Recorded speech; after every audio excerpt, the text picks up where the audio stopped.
తిరుపతిలో భూ వివాదానికి సంబంధించిన కేసులో వైసీపీ నేతలు భూమన కరుణాకర్ రెడ్డి, భూమన అభినయ్ రెడ్డి తిరుచానూరు పోలీస్ స్టేషన్ ఎదుట హాజరయ్యారు. హైకోర్టు ఆదేశాల మేరకు విచారణకు హాజరైనట్లు వైసీపీ వర్గాలు తెలిపాయి.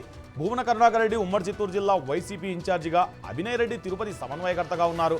వీరు విచారణకు హాజరవుతున్న నేపథ్యంలో తిరుచానూరు పోలీస్ స్టేషన్ వద్దకు వైసీపీ కార్యకర్తలు భారీగా చేరుకున్నారు. దీంతో ఎలాంటి అవాంఛనీయ ఘటన చోటు చేసుకోకుండా పోలీసులు భద్రతా ఏర్పాట్లు చేపట్టారు.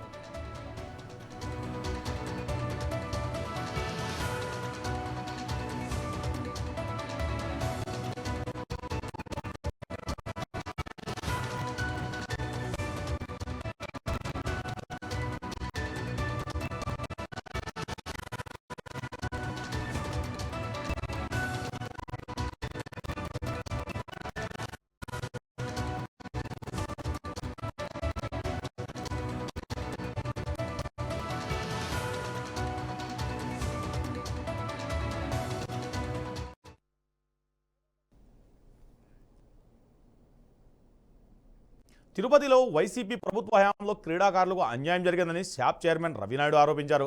గత ప్రభుత్వం క్రీడాకారులకు అందాల్సిన 16.5 కోట్ల ఇన్సెంటివ్ బకాయిలు నిలిపేసిందని విమర్శించారు. కూటమి ప్రభుత్వం అధికారంలోకి వచ్చిన తర్వాత పెండింగ్ బకాయిలను విడుదల చేశామని తెలిపారు.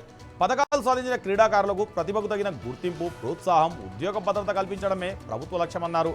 పీవీ సింధు వంటి అంతర్జాతీయ క్రీడాకారులకు గ్రూప్ 1 స్థాయి పోస్టులు, ఇతర క్రీడాకారులకు వారి విజయాల స్థాయిని బట్టి ఉద్యోగాలు కల్పించేలా చర్యలు తీసుకుంటున్నామని చెప్పారు. ఆసియా పథక విజేత జ్యోతి ఎర్రాజికి ఆర్థిక సహాయంతో పాటు గ్రూప్ 1 ఉద్యోగం ప్రకటించామని, ఆమె ఒలింపిక్ శిక్షణ ఖర్చులను ప్రభుత్వం భరిస్తుందని తెలిపారు.